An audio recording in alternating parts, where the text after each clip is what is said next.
Hi all, இன்னைக்கு எல்லாருக்கும் பிடிச்ச ஒரு ரெசிபி தான் பார்க்க போகிறோம். என்னதுமா? காலிஃப்ளவர் பக்கோடா.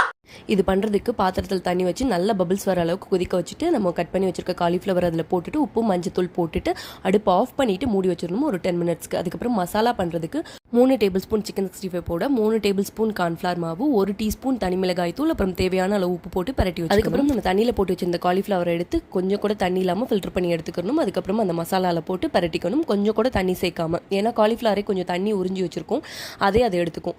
ஸோ அதனால் அப்படியே போட்டு பரட்டி வச்சிடணும்.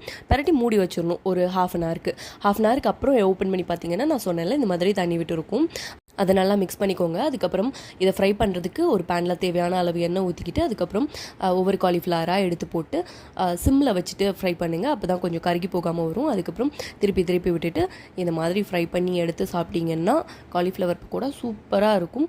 ட்ரை பண்ணிவிட்டு எப்படி இருந்துச்சுன்னு சொல்லுங்கள். டாடா.